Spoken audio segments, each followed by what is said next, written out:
Hey everybody, welcome to Suge, Me, and the Mooney. I'm here, of course, with Suge. Yeah, boy. And today we actually don't have Joel, so we wanted to mix it up. And I'm going to give a little backstory to our guest today. I was over by the Costco by me. You know, it's Labor Day weekend. I was picking up some things. And, normal thing now, you go in the parking lot, they have all the signs everywhere. I was getting ready, put my mask on and everything. I'm walking in. And I hear a commotion by the doors. And, Costco has like a greeter and everything. And also you need a card to get in. So there's always someone outside. And I saw this individual and I didn't know what was going on. So I came up to them and I was saying, hey, what's going on? The worker went back inside, but the gentleman, he seemed flustered. So my initial, reaction was to see, hey, you all right? And he was like, right away, he went into asking me if I could help him out with his Gofundme. And I was confused. It took me aback. I was like, oh, all right, GoFundMe. And basically it's for a documentary that he's working on. And, I have a background in TV and media, and I was like interested. I was like, all right. I didn't just like ignore him. I gave him a listen. And he went on to his whole thing, and I was like, all right, it seems kind of interesting. He asked me to go in there and pick up some blank DVD cases, and I was like, nah, it's all right, man. No. And he was like, and he gave me his info and stuff, and I was like, you know what? This is kind of interesting. So he gave me his email, and he's here with us today. So I'd like to introduce you to Benjamin X. Thaibaun.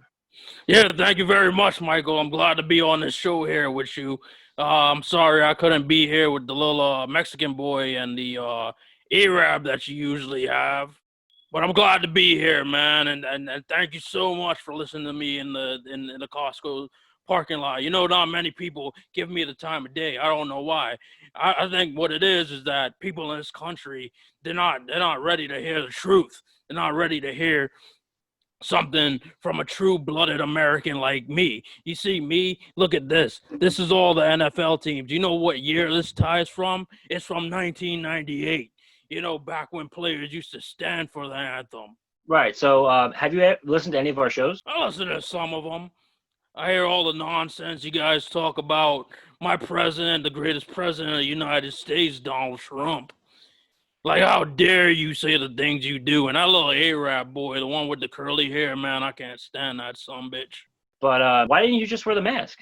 I had an extra one. I could have gave you one. I don't gotta wear any goddamn mask. I believe this whole coronavirus, I believe this shit is just mythical. It's like Tinkerbell. Tell me, Michael, have you ever seen Tinkerbell? What about Tinkerbell? What's so special with Tinkerbell? Well, you never seen Tinkerbell anywhere, but Disney tries to shove it down your throat that she's real, do they not?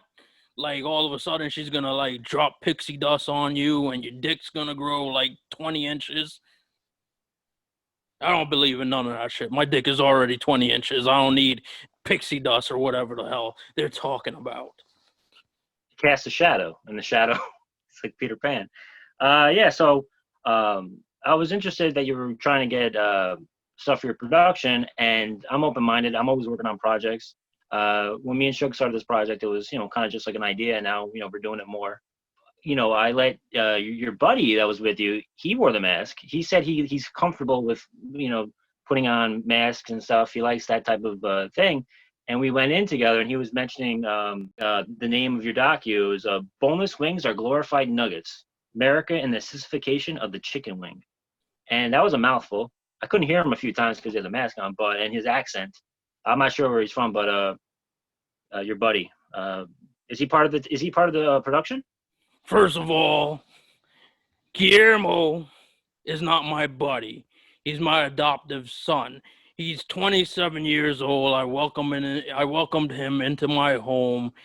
He enjoys the facilities at my house. He uses my pool all the time.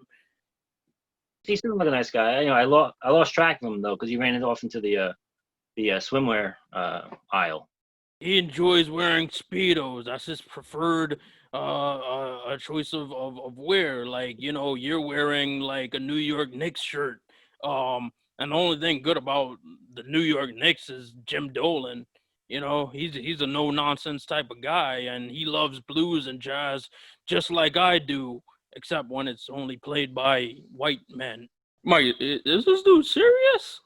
But I've heard that a bunch of times, like over the last few years. The Specification of America. How long have you felt that way? That America is becoming too soft. Oh man, from back when these women were like burning their bras and Janine Garofalo didn't shave her armpits. I had enough of it. I had it up to here.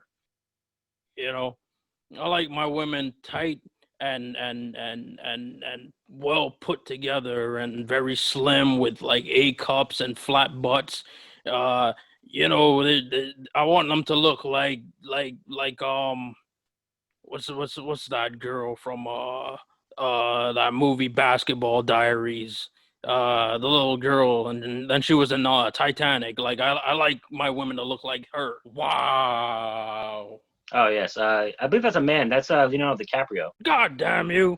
That's the shit I'm talking about there. You see that? You're calling men women, women men. It doesn't make any goddamn sense. Can I ask you what you do? Well, I know you're working on this project, but it's a lot of people have many jobs while they're also working on projects like that. So what do you do? What do you do for a living? I'm a motivational speaker, Michael.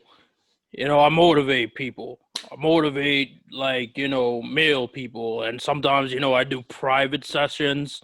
These private sessions they could take place in my hotel room. Just so me and you know these unsculpted minds can basically engage each other. If you get what I'm saying, man. Wow, yeah. I mean, it sounds like you're really throwing a lot of money around. I see you have a nice place back there. You're going to the doctor monthly. I'm not sure what type of medical plan you have being a motivational speaker. But you have this GoFundMe. Is GoFundMe solely for the project, or is there? Because I checked it out on the website. It went to a error URL. Listen, boneless wings, aka glorified chicken nuggets, and the sissification of the chicken wing is the most important thing in my life right now. Okay, and I'm focusing on that. And unfortunately, the big studio system out there in Hollywood wants nothing to do with me. You know why? Because I talk the truth. www.benxt. I'm having a little bit of copyright issues with that. But for right now, www.benxt.com.org.edu, because we're educating the people, man. We're bringing the truth straight to your front door, brother. Any other platforms we can follow you on? I don't really do the Twitter or the Teddygram or the Bookface and stuff like that. It's not really my spiel. I just like to get out there and meet people. I'm that kind of guy. Yeah, you're very grassroots. Yes. You get out there and you meet the people. I like that. We talk about politics, sports. We talk about pop culture shows. Like we were just talking about the Powerpuff Girls. They're bringing that back. Do you remember the Powerpuff Girls? Oh, brother, man. Of course I remember the Powerpuff Girls. What are they trying to do with them now, man? This time they're going to do it more gritty, and it's like they're going to twist on the Powerpuff Girls. It's kind of like they've done that a lot, where they're trying to now they're going to reintroduce them to a more mature audience. I did that with Archie. Like they had like a more like grittier version of it, a more mature version. Brother, don't get me started with that dog and pony show, Riverdale. The only Riverdale I know is like the most beautiful part of New York City. That ain't even part of New York City. Why are they fucking with Powerpuff Girls? Like, what's next? Dexter's Meth Lab? Like, Dexter and Mandark are like rival like drug dealers, and like Dee Dee's like undercover like DEA agent or some shit like that, played by like Jessica Alba or like Michelle Rodriguez in a blonde wig. And then they could have like who's like a redhead, like Ed Sheeran. Ed Sheeran could start acting. Shit, we could get Mike. Mike, you want to be Dexter? And maybe we could change it up, and Mandark could be old motivational speaker over here is Filipino boy toy. He could play Man Dark. He was the boy named Sue. But hey, we're happy to have you here, and we'll try to check in with you every once in a while, and we'll see how your project's going, and tell Guillermo hello. Oh, will do, brother, man. Guillermo, he's very fond of you, man. He actually has a picture of you. I didn't even know you guys you posed for him, but he has a picture of you in his room. You know, his room. It's separate from mine's, contrary to what people think and what they've said on the motherboards or the message boards or whatever they call those things.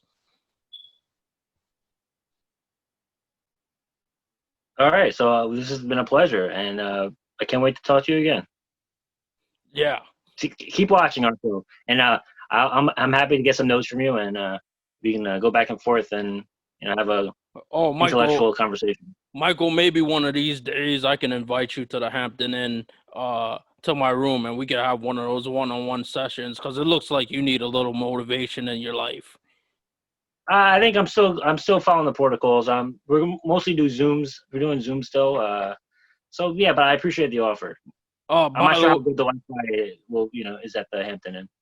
By the way, what is your waist size? We we for my motivational program, we usually set guys up with their own special outfits, and I just want to make sure I could get your waist size right, and your inseam as well.